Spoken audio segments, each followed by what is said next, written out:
Hi everyone, how are you all. तो शुरू करते हैं जी। Let me walk you through today's question one by one. हम चलते हैं।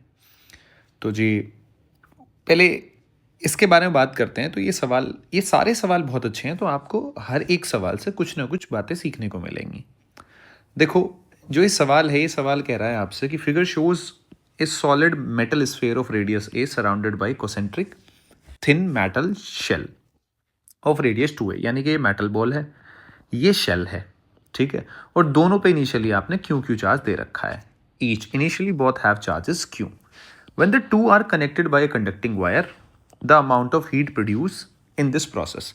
यानी कि जैसे ही आपने कनेक्ट किया तो एक बात समझ में आ रही है कि कोई एक्सटर्नल फोर्स तो यहाँ एक्सटर्नल तो कुछ लग नहीं रहा, बैटरी वगैरह कुछ नहीं है। तो यानी कि मैं कह सकता हूँ कि जो चेंज इन पोटेंशियल एनर्जी होगी वो हीट की फॉर्म में रिलीज हो जाएगी। और आप पोटेंशियल एनर्जी में देख लो, चेंज पोटेंशियल एनर्जी घट रही है, बढ़ रही है, क्या हो रहा है, वो साइंस से आपको पता चल जाएगा। लेकिन यहाँ तक तो ठीक है।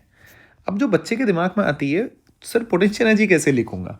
इसीलिए ये सवाल बड़ा इंपॉर्टेंट सवाल है। ये सवाल ये तो नॉर्मल सी बात है, लेकिन बात है पोटेंशियल एनर्जी लिखना। तो ये सवाल आपके दो तीन चीजें कवर करेगा, पोटेंशियल एनर्जी लिखना भी। तो आप जब ये लिखते थे, ये मैं अगर यहाँ क्यू चार्ज लेके आ रहा था और ये आर रेडियस था, ठीक है, तो सेल्फ एनर्जी कितनी आती थी, V इज इक्वल्स टू के Q square by 2R। I hope कि आप जानते होंगे, ठीक है। जब मैं क्यू चार्ज ला ला के इकट्ठा कर रहा था, जब हम करते हैं मतलब इलेक्ट्रोस्टैट में, तो क्यू चार्ज मैंने इसके ऊपर मेटल बॉल के ऊपर या स्फेरिकल शेल मान लो, कुछ भी मान लो, मैंने क्यू चार्ज इकट्ठा किया तो के क्यू स्क्वायर बाई 2R, ये इसकी सेल्फ एनर्जी कह लो, ठीक है। क्या होती है इसकी self energy. Ultimately potential energy ही है, लेकिन उसको नाम दे दिया, स्फेयर पे अगर चार्ज स्टोर कर रहे हो तो सेल्फ एनर्जी का नाम दे दिया। एक ये फॉर्मूला पता है। फिर दूसरी बात, अब मुझे ये भूल जाओ कि ये भी कनेक्टेड है, इनिशियल लिख रहा हूं मैं। तो इनिशियल जब आप इसको बना रहे हो तो कैसे बनाओगे, तो वो जैसे जैसे बनाया है वैसे ही पोटेंशियल एनर्जी लिखी जाती है। जैसे मान लो ये क्यू चार्ज है, ये क्यू चार्ज है, तो आप क्या करते हो, पहले आप क्यू को ला के रखोगे, तो कोई वर्क नहीं करना पड़ा, तो आप कहते हो वर्क डन 0। फिर आप दूसरे क्यू चार्ज को ला के रखोगे, इनफाइनाइट से क्यू चार्ज को लाते हो यहाँ रखते हो आर डिस्टेंस पे, तब आपने क्या किया, वर्क डन किया 2 कितना, यहाँ पे क्यू डेल्टा वी। तो डेल्टा वी कितना, आप यहाँ फाइनली यहाँ लेके आए, V P minus V infinite. V P पे तो इसकी वजह से पोटेंशियल है, तो वो आप लिखते हो, तो आप पोटेंशियल एनर्जी लिख देते हो। आप कहोगे हाँ सर, ये बात बिल्कुल आपकी सही है। चलो, अब दूसरी बात पे आ जाते हैं। दूसरी बात पे आ जाते हैं। अगर आप ध्यान से देखो तो इस सिस्टम को बनाने के लिए पहले मुझे ये बनाना पड़ा होगा। ये मैंने ए रेडियस का मेटल बॉल लिया, इसके ऊपर क्यू चार्ज लाया मैं, ठीक है। तो पहले तो मैंने ये बनाया होगा, तो ये बनाया होगा, तो इसकी एनर्जी कितनी है, के क्यू स्क्वायर बाई 2 है। आप कहोगे हाँ सर, तो ये आ गया मेरा, बना दिया मैंने। अब मैंने शेल ली इसके चारों तरफ। अब शेल पे मैं चार्ज लाना शुरू हुआ, तो जब मैं सेल पे चार्ज लेके आ रहा हूँ तो सेल की एनर्जी वही है, के क्यू स्क्वायर बाई 2A। यानी कि यहाँ पे रेडियस कितनी है तुम्हारी 2A, तो ये 2A हो गया। तो इसकी भी सेल्फ एनर्जी होगी, तो ये आ गई। लेकिन इंटरेक्शन एनर्जी भी आपको लिखनी पड़ेगी जब आप सिस्टम की लिखोगे। इंटरेक्शन क्या, अब ये क्या मतलब है सर, अरे भाई देखो, बात ऐसी है कि आपने ये बनाया, ठीक है, ये क्यों चार्ज है। अब इस पॉइंट पे आप क्या कर रहे हो, ये बड़े वाली शेल आप ये बनाना चाह रहे हो, ठीक है। तो आप ये स्मॉल क्यू चार्ज लेके आके इकट्ठा करोगे, भाई क्यों क्यों क्यों क्यों छोटा छोटा लाओगे तभी तो कैपिटल क्यू बनेगा। तो आप इस क्यू चार्ज को यहाँ इकट्ठा, तो इसकी वजह से भी तो ऑलरेडी पोटेंशियल है यहाँ।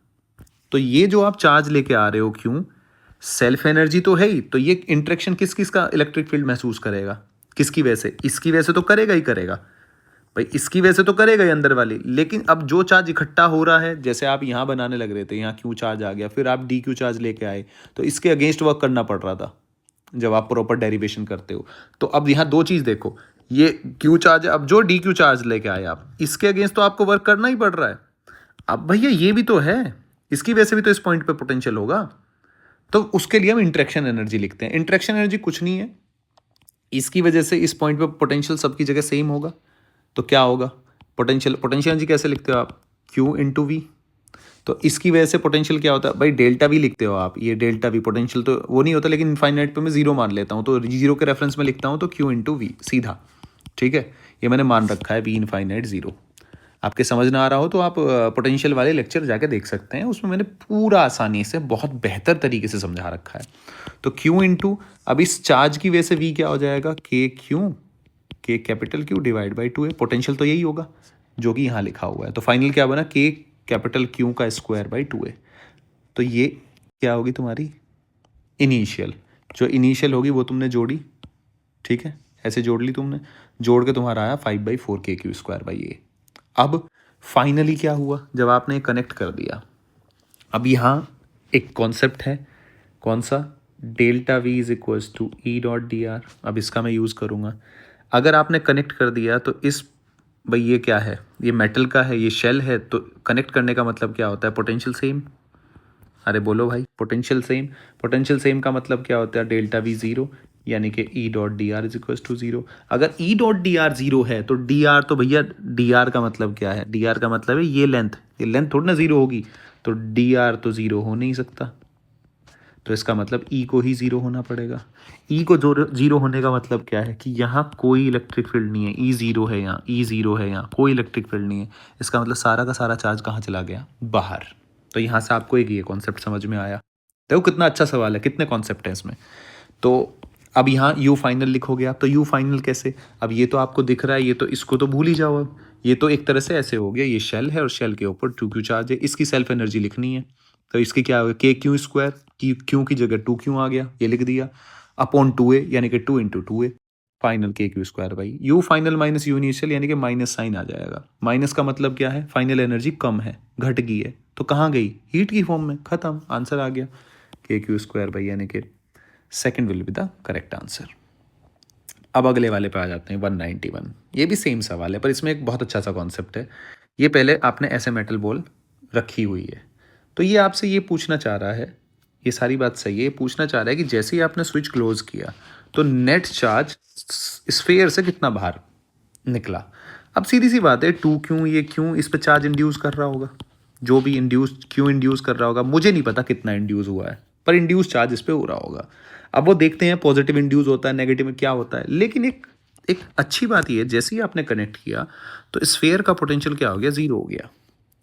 अब अगर इस स्फेयर का पोटेंशियल बच्चे जीरो हो गया, ये जो स्फेयर है इसका पोटेंशियल जीरो हो गया, पोटेंशियल तो पूरे स्फेयर का सेम होता है, तो अगर मैं सेंटर की बात करूं तो सेंटर का भी तो जीरो होगा। आप कहोगे हाँ सर, अरे भाई अगर इस स्फेयर का पोटेंशियल जीरो होने का इक्वी पोटेंशियल होता है ना स्फेयर, तो यहाँ इसके सेंटर का कहूँ मैं, यहाँ कहूँ, यहाँ कहूँ, यहाँ कहूँ, यहाँ कहूँ, यहाँ कहूँ, यहाँ कहूँ, इसके किसी भी पॉइंट का मानूँ, तो हर पॉइंट का पोटेंशियल क्या हो जाएगा, जीरो। आप कह रहे हो हाँ सर, बिल्कुल सही बात है, कॉन्सेप्ट पढ़ के आए हुए हैं।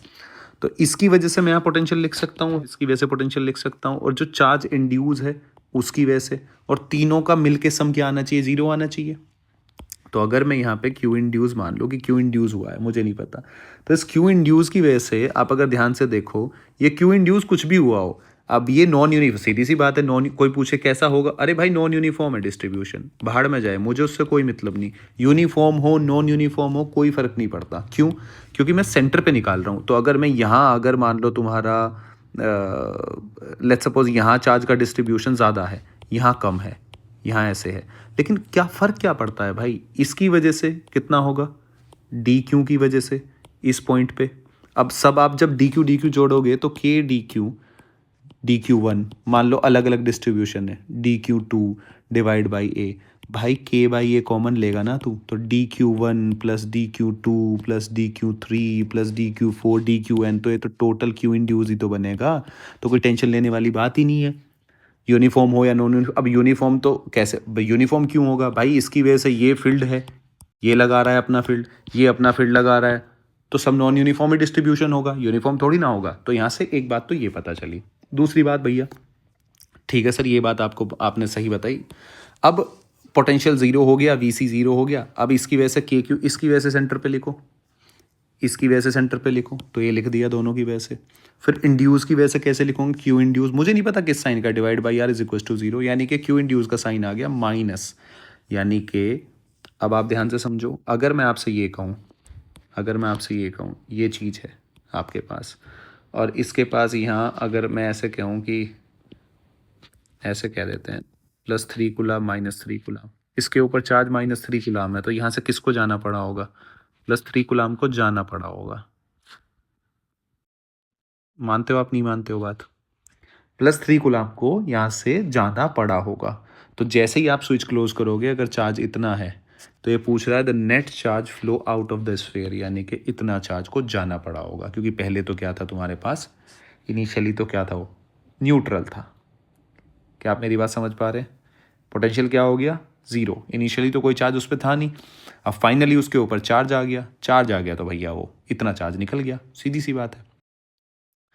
अब अगला सवाल देखो, ये सवाल बड़ा अच्छा सवाल है। ये स्पेसिफिक इसी तरीके से बनाया जाता है, तो आपको ये याद रख लेना है। जैसे कि ये रिंग है मान लो, ठीक है, इसका रिजल्ट इससे मैच होता है, तो आप इसको जुगाड़ कह सकते हैं, या जो आपका दिल करे वो कह सकते हैं आप। तो ये अगर आर रेडियस है और ये रिंग है, तो रिंग का सेंटर ऑफ मास क्या होता है, 2r/पाई। आप कहोगे हाँ सर। तो इसका जब हम इसको प्रॉपर सॉल्व करते हैं इंटीग्रेशन वगैरह लगा के, ठीक है ना, तो इंटीग्रेशन वगैरह लगा प्रॉपर तो वैसे ही सॉल्व होगा, पर उसको भूल जाओ। तो इसका जो रिजल्ट होता है वो रिजल्ट इससे कोइंसाइड करता है, मतलब कि इसका जो सेंटर ऑफ मास है उस सेंटर ऑफ मास पे सारा चार्ज मान लो -q, और इसका जो सेंटर ऑफ मास है उस पे चार्ज मान लो। तो मैंने ऐसे ही मान रखा है, तो ये कितना हो गया 2a/पाई, ये कितना हो गया 2b/पाई। अब q इंटू एल ही तो लिखते हैं, और l क्या है, इनके बीच का difference, R Q into R.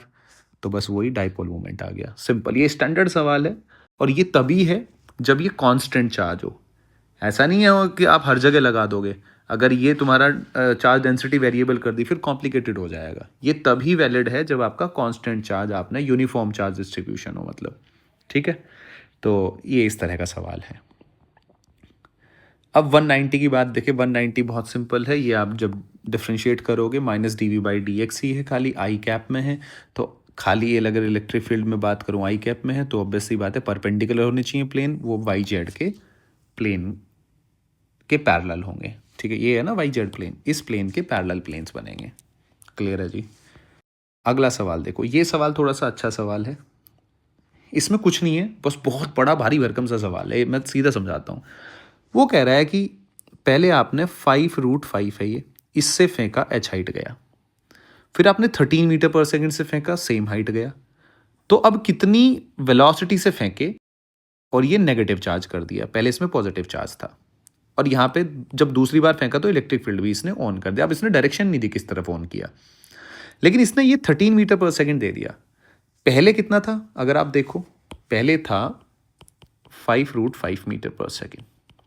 तो अगर आप 5√5 मीटर पर सेकंड निकालें, तो वो 13 से क्या आ रहा है, कम आ रही है, यानी कि ज़्यादा वेलोसिटी दे के भी वो यहीं तक पहुंच रहा है। इसका मतलब एक्सेलरेशन बढ़ गया होगा। भाई एक्सेलरेशन बढ़ गया होगा, तभी तो वो वहाँ तक पहुँच पा रहा है। तो इसका मतलब, इसीलिए ये आपको सोचना पड़ेगा इस सवाल में कि इलेक्ट्रिक फील्ड इसका मतलब नीचे होगा, क्योंकि +q चार्ज है, तो अब एक्सेलरेशन इलेक्ट्रिक फील्ड की वजह से भी नीचे आएगा, और g तो नीचे है ही, तो ये दोनों को ऐड करना पड़ेगा। अब सवाल कुछ नहीं है, आसान सवाल है। क्या है जी, h की वैल्यू निकाली मैंने इतनी, ये पहले वाली कंडीशन से निकाल ली, h आ गया तुम्हारा। फिर तुम्हारा 2a यहाँ से मैंने निकाला, तो a की वैल्यू निकाल ली।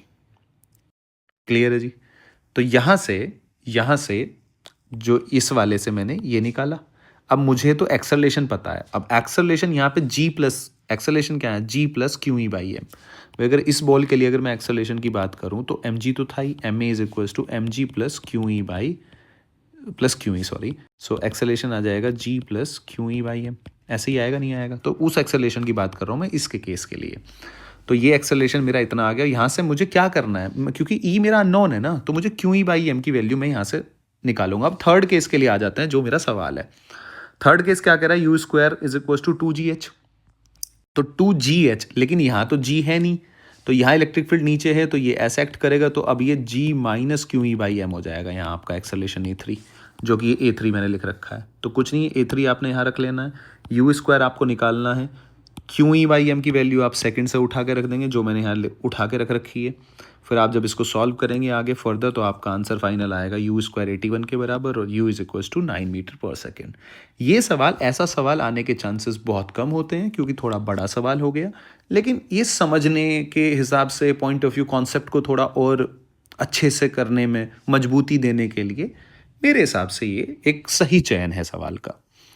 अब इसके बाद 23, तो ये कूलम्ब्स लॉ इन्वॉल्व 1/, अगर कूलम्ब लॉ कह रहा है कि 1/r³ हो जाए, 1/r³, तो क्या गड़बड़ हो जाएगी? अरे भाई देखो, ये क्या हो जाएगा, Q/4πr² है, ये r³ कह रहे हो आप, इंटू डी ए क्या था, 4πr²।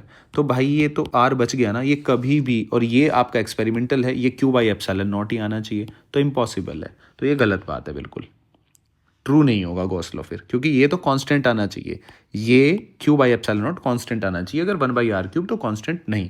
इसलिए हम कहते हैं कि जो इन्वर्स स्क्वायर लॉ है, जैसे कूलम्ब्स लॉ है, तो कई बार लोग कह देते हैं कि भाई ये 1/r³ कर दूँ तो उसका जवाब यही होता है कि अगर आप 1/r³ कर दोगे तो फिर गॉस लॉ आपका वैलिड नहीं रहेगा, गॉस लॉ को आप प्रूव नहीं कर पाओगे, जो कि एक्सपेरिमेंटल है।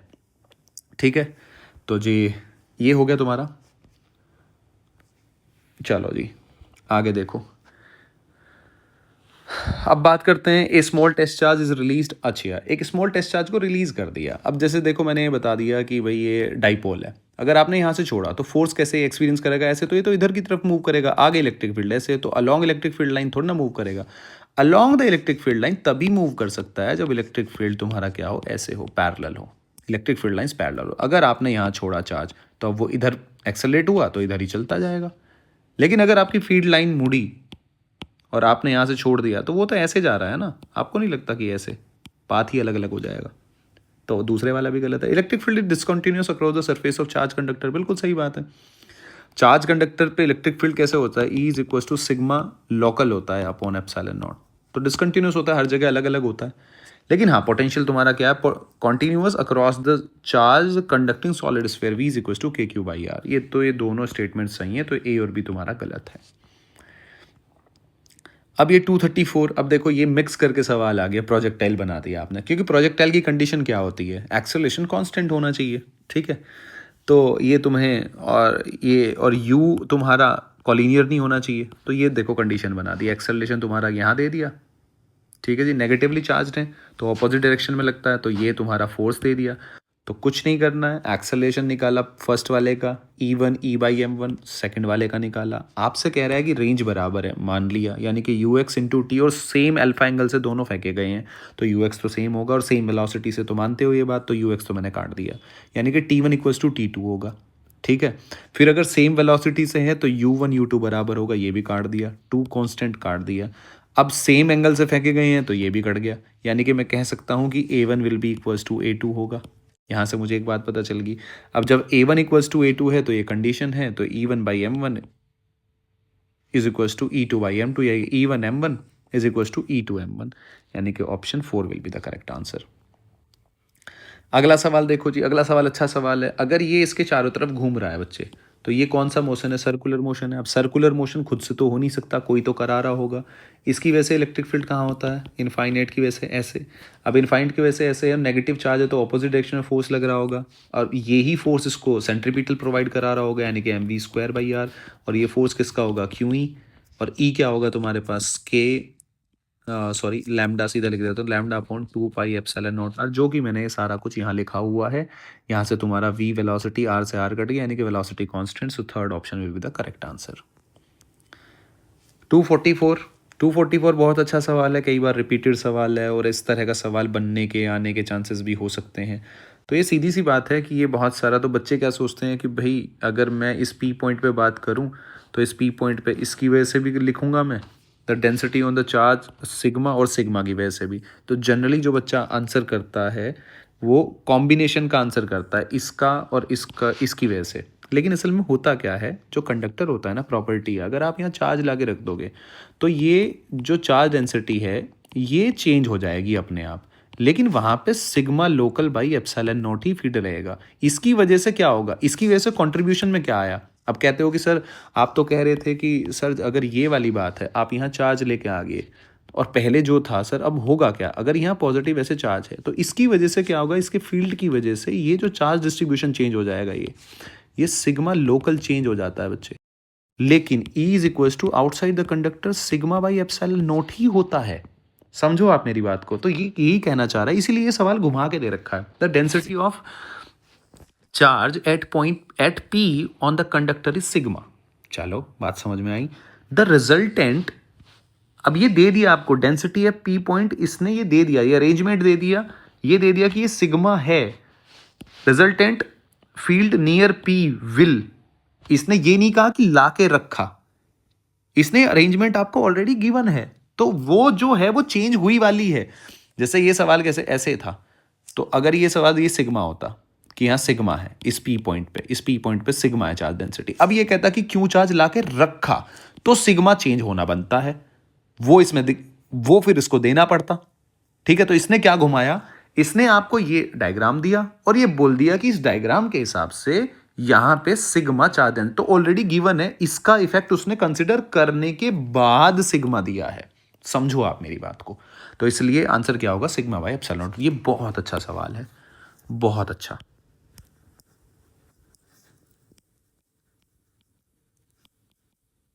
ये आपका धागा खोल देगा कॉन्सेप्ट के मामले में। ठीक है जी। कंडक्टर के, हालांकि मैंने कंडक्टर सारा पढ़ा रखा है, आप जाके लेक्चर देख सकते हो, उसमें मैंने ये सवाल ले रखा है, अच्छे से बता रखा है। अब ये जो 239 सवाल है और ये 48 तो आसान है, 239 बहुत अच्छा सवाल है, बहुत बेहतरीन सवाल है, एसएचएम मिक्स करके सवाल है। ये सवाल आपको कह रहे देखो सवाल पढ़ो, और सवाल पढ़ के इस सवाल का मतलब बच्चा कुछ और ही निकालता है और फंस जाता है इसमें। तो इसमें इलेक्ट्रिक फील्ड दे रखा है और आपसे पूछा गया है कि बताओ भाई एसएचएम के बारे में आपको कमेंट करना है, तो सीधी सी बात है, हार्मोनिक फंक्शन है तो एसएचएम तो होगा। तो यहाँ से बच्चा कितना काम कर लेता है कि F is equal to Q E, तो क्यू ई लिख लिया उसने, एम में तो एक्सेलरेशन की उसकी वैल्यू आ गई, तो उसे पता चल गया एक्सेलरेशन मेरा plus minus Q E naught by M, ये मैक्सिमम वैल्यू है कि भाई ये मेरी मैक्सिमम वैल्यू, मुझे चलो इतना तो पता चल गया। लेकिन अब यहाँ से वो क्या क्या गलत काम करता है, यहाँ से वो गलत ये काम करता है, पहली बात तो वो आंसर निकाल देता है मैक्सिमम की जगह ये नहीं, ये निकाल देता है, उसका ये आता है, ठीक है, Q E naught by M W. तो ये सारी गड़बड़ जो आपके साथ भी हुई होगी, जो आप करने लगे होंगे, तो हम क्या करते हैं, अगर आपको कोई भी चीज़ चेक करनी है तो आपको बताया हुआ है कि पहले आप एक्स की इक्वेशन निकालो, जनरल इक्वेशन, तभी आपको पता चल पाएगा हो क्या रहा है। तो आपने पार्टिकल छोड़ दिया फील्ड में, अगर आपने छोड़ा है तो एक्सेलरेशन को क्या लिख सकता हूं मैं, डीवी बाई डी टी। अब देखो आप कितना अच्छा रिजल्ट निकल के आएगा, डीवी बाई डी टी तो Q E naught by M sine omega T, ठीक है, डीवी डी टी की इधर मल्टीप्लाई कर दी, लिमिट क्या, जब चार्ज रेस्ट पे है जीरो तो T is equal to zero, तो टी टाइम यहां तो वेलोसिटी वी हो गया, डीवी कितना हुआ जी, वी माइनस जीरो। आप कहोगे हाँ भैया, तो Q E naught by M, Q E naught by M sine omega T का इंटीग्रेशन क्या होगा, कॉस ओमेगा टी माइनस का, क्योंकि डिफ्रेंशिएशन होता है कोस ओमेगा टी, ठीक है, वहां प्लस का साइन आता है लेकिन इंटीग्रेशन में माइनस का साइन आता है, और ये ओमेगा से आप जो कॉफिशिएंट है इससे डिवाइड कर देते हो, तो माइनस ओमेगा मैंने ही लिख दिया। यहां से v is equal to upper limit minus lower limit, तो ये मैंने रख लिया, तो यहां से आ गई v की इक्वेशन ये वाली। तो अगर मैं अब यहाँ मैक्सिमम स्पीड की बात करूँ तो मैक्सिमम स्पीड कब होगी, जब इसकी वैल्यू -1 होगी। अगर इसकी वैल्यू कॉस ओमेगा टी की तो +1 होती है, तो +1 पे तो वेलोसिटी 0 हो जाएगी, ठीक है ना। तो मैक्सिमम स्पीड कब होगी, यानी कि जब ये वैल्यू 2 आ जाएगा फैक्टर, यानी कि 2 Q E naught by M omega. तो मुझे आंसर तो पता चलेगा ये वाला है, लेकिन मैं हर एक बात जानना चाहता हूँ, हर एक ऑप्शन, हर एक ऑप्शन, क्योंकि भाई मुझे तो सवाल पढ़ना, मुझे तो सवाल करना है ना, मुझे एक ऑप्शन करके टिक मार के थोड़ा ना चले जाना है, मुझे तो सवाल सीखना है।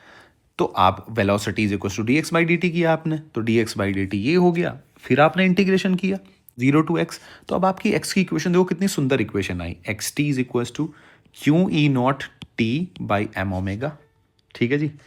अगर अगर ध्यान से देखो आप, अगर ये पोजीशन है, भाई ये पोजीशन ही तो है, भाई ये एक्स है, ये लेंथ है, तो ये भी लेंथ ही बनेगा और ये भी लेंथ ही बनेगा। आप कह रहे हो हाँ सर, तो ये टाइम हो गया, तो इसका मतलब ये क्या बनेगा, वेलोसिटी। तो इसका मतलब वेलोसिटी आपका क्या आ गया, Q E naught by M omega, Q भी कांस्टेंट, ई नॉट भी constant, M constant, omega constant, ठीक है। तो वेलोसिटी क्या होगी तुम्हारी, यूनिफॉर्म, यानी कि यूनिफॉर्म वेलोसिटी से आपका ये, अब इक्वेशन आप कैसे कंपेयर करोगे, देखो आपकी जनरल इक्वेशन क्या होती है एसएचएम की, X X A sorry X is equal to, कितना मजेदार सवाल है, X naught plus A sine omega T plus five, ये आपकी जनरल इक्वेशन होती है, जिसमें ये तुम्हारा होता है तुम्हारी मीन पोजीशन, जो शिफ्टेड मीन पोजीशन होती है, एमपी शिफ्ट हुई हुई। तो इसका मतलब मीन पोजीशन आपकी क्या है, फिक्स नहीं है, टाइम के साथ साथ वेरी कर रही है, यानी कि यूनिफॉर्म वेलोसिटी से मूव कर रही है। अब किधर मूव कर रही है, ये देखो टाइम बढ़ाओगे तो ये मान लो, अगर ये कुछ, ये मान लो लेट्स सपोज 2 है, तो टाइम बढ़ेगा तो टू की वैल्यू, ये एक्स नॉट की वैल्यू क्या हो जाएगी, X naught will be equal to two into T. क्या टाइम के साथ साथ बढ़ रही है? किधर मूव कर रही है? फॉरवर्ड डायरेक्शन में मूव कर रही है, नहीं कर रही है? तो फॉरवर्ड डायरेक्शन में मूव कर रही है। और ये क्या है तुम्हारा एम्पलीट्यूड। एम्पलीट्यूड कितना है, यहाँ से दिखाया तुम्हें amplitude Q E naught by M omega square. यहाँ क्या दे रखा है, क्यू ई नॉट यानी कि एम स्क्वायर फालतू दे रखा है। तो ये एक तो ये समझ में आ गया। दूसरा, फॉरवर्ड डायरेक्शन में मूव कर रही है तो ऑप्शन ए पढ़ो, the particle execute simple harmonic motion about a position which moves in backward direction. नहीं भाई, नहीं भाई, डायरेक्शन बैकवर्ड नहीं है, डायरेक्शन फॉरवर्ड है, तो ये गलत हो गया। हाँ, यूनिफॉर्म वेलोसिटी बिल्कुल सही बात है, ठीक है।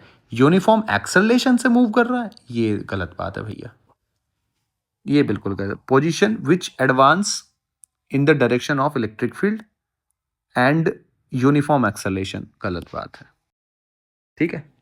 तो इस तरीके से एक्सेलरेशन से थोड़ी ना मूव कर रही है पोजीशन, वो तो कांस्टेंट वेलोसिटी से मूव कर रही है। ये देखो, ये हमने प्रूव कर दिया। तो इसलिए ये सवाल सबसे अच्छा और सबसे बेहतरीन सवाल था। 48 के बारे में आ जाओ। 48 तो कुछ नहीं है, पैरेलल प्लेट कैपेसिटर है, इसका आपने सेपरेशन बढ़ा दिया और बैटरी हटा दी थी। तो बैटरी हटाने से चार्ज तो भैया, अब जब बैटरी एक बार चार्ज करके हटा तो चार्ज कहीं भाग थोड़ी ना जाएगा, तो चार्ज तो उतना का उतना ही रहेगा। तो इसका मतलब delta V is equal to Q by C. तो चार्ज तो कांस्टेंट है। सी आपने क्या कर दिया, सी को आपने ये जैसे ही आपने डबल किया तो कैपेसिटेंस आधा हो गया, कैपेसिटेंस आधा हो गया तो ये डबल हो जाएगा। तो इसका मतलब आंसर तुम्हारा आ जाएगा ये फाइनल।